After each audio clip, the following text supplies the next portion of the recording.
Buenas tardes, mi nombre es Dina Luz Bautista Martínez, estudio en la Universidad de Córdoba y estudio en cuarto semestre de Literatura y Lengua Castellana. El día de hoy les vengo a explicar acerca de las funciones de las categorías gramaticales. Esas categorías gramaticales son el lenguaje, lengua, habla, dialecto y norma lingüística. Para empezar, el lenguaje es la función o también habilidad del ser humano para comunicarse.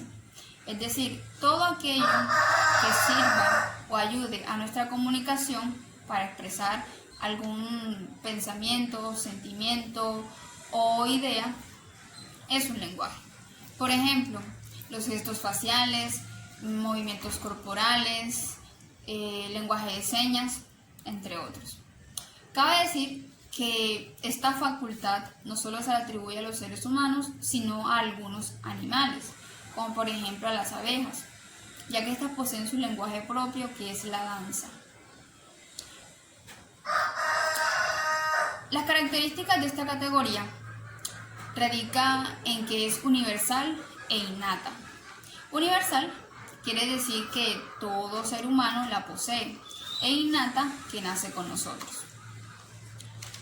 Ahora bien, la diferencia entre el lenguaje del ser humano y el lenguaje de los animales es la función representativa.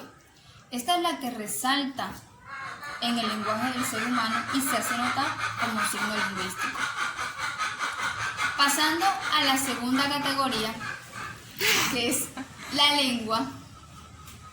Esta categoría se define como el sistema de convenciones con elementos abstractos que almacena en sí significantes antes de ser reproducidos en el habla.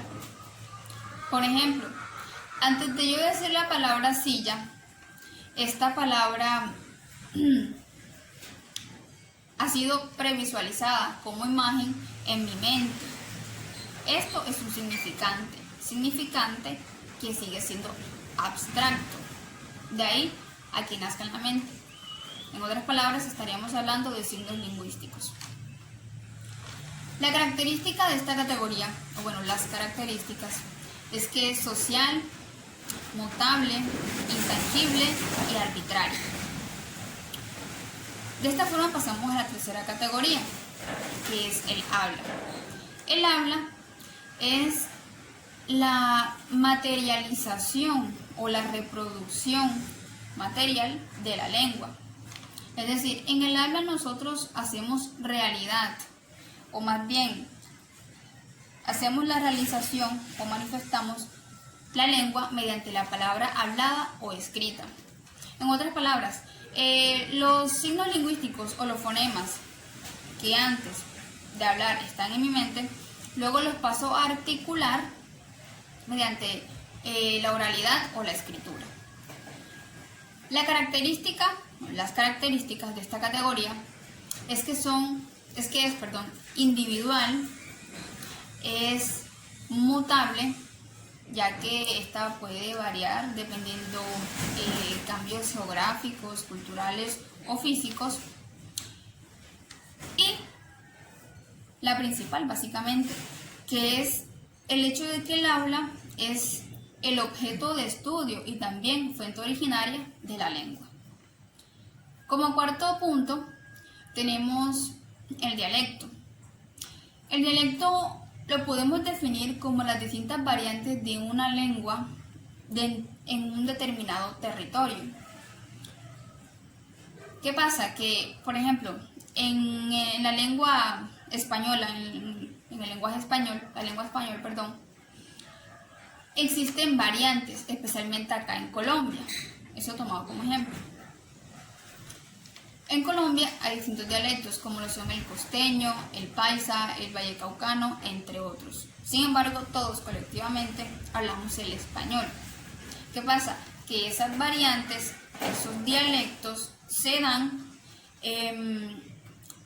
propiamente en los territorios que de forma geográfica se encuentran distanciados. De ahí que cada territorio, ya sea el costeño, el centro del país, tengan dialectos tan distintos. El primero al ser costeño y el segundo al ser rolo, por así decirlo.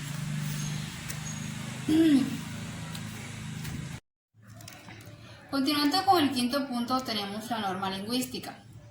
Esta se define como el conjunto de reglas para una lengua determinada. Estas reglas definen el uso de esa lengua. La norma lingüística se caracteriza por ser un fenómeno histórico-social y también por ser una convención tradicionalizada. Estas normas se dividen en dos. La primera es la norma consuetudinaria o real y la segunda es la norma prescriptiva. Cabe decir que la primera norma, que es la consuetudinaria, se divide en dos: la norma funcional y la norma formal. Un ejemplo de norma lingüística es el ceseo o las distintas formas de ceseo, tanto en España como en América Latina. En España cesean con C, mientras que en América Latina con S. Muchas gracias por su atención. Esta fue la explicación de las funciones de las categorías gramaticales.